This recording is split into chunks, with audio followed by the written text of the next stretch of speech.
गजपति जिला परिषदर 52तम बैठक अनुष्ठित। गजपति जिला परिषद 52तम बैठक स्थानीय जिला परिषद सम्मेलन कक्ष रे अनुष्ठित होईछि।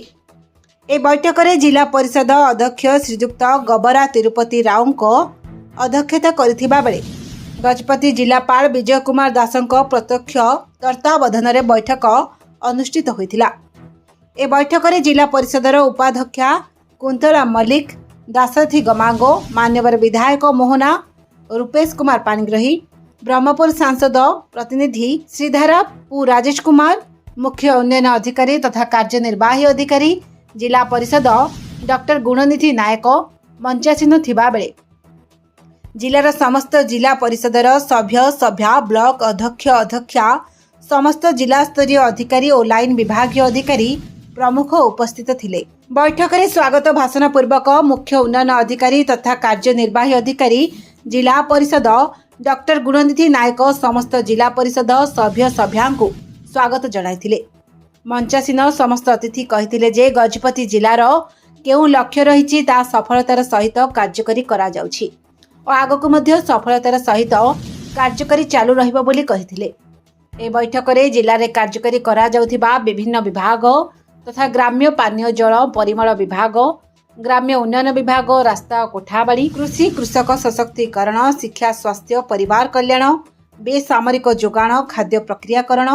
जलसेचन प्रकल्प, मेगा जलसेचन, क्षुद्र जलसेचन, छेलीगढ़ प्रकल्प, उद्यान, जलछाया, पशु संपद, मत्स्य विभाग, महात्मा गांधी जातीय ग्रामीण निश्चित कर्मनियुक्ति योजना, ओडिशा ग्राम्य उन्नयन विपणन संस्था, ओडिशा जीविका मिशन, मिशन शक्ति कल्याण और शिशु कल्याण विकास, समाज कल्याण शिशु कल्याण विकास, सामाजिक सुरक्षा भिन्नक्षम, अनुसूचित जनजाति और अनुसूचित जाति, समन्वित आदिवासी उन्नयन संस्था, जंगल परिवेश,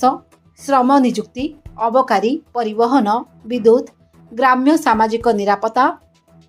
क्षुद्र उद्योग प्रक्रियाकरण, पानीय जल परिमल प्रभृति विषय को नहीं समस्त जिला परिषद सभ्य सभ्या ब्लॉक अध्यक्ष अध्यक्षा और जिलार समस्त लाइन विभागीय अधिकारी पुंखानुपुंख आलोचना होइथिला। बैठक परिपरि स्वच्छता ही सेवा कार्यक्रम अवसर में समस्त जिला परिषद सभ्य सभ्या पंचायत समिति अध्यक्ष अध्यक्षा और जिला स्तरीय अधिकारी को स्वच्छता ही सेवार आवश्यकता और स्वच्छता शपथ पाठ कराई निज निज अंचल को परिष्कार परिच्छन्न करने को अनुरोध करथिले। ए बैठक में अतिरिक्त निर्वाही अधिकारी जिला परिषद पृथ्वीराज मंडल, प्रकल्प प्रशासक सम्मानित आदिवासी उन्नयन संस्था पारड़ा खेमुंडी दिलीप कुमार बेहरा, जिला पंचायत अधिकारी अशोक कुमार पटनायक, जिला मुख्य चिकित्सा और जनस्वास्थ्य अधिकारी डॉक्टर मोहम्मद अली समेत समस्त जिला स्तरीय अधिकारी प्रमुख उपस्थित थिले। पारड़ा खेमुंडी बालकृष्ण पाणिग्राही रिपोर्ट, मानव अधिकार न्यूज इंडिया।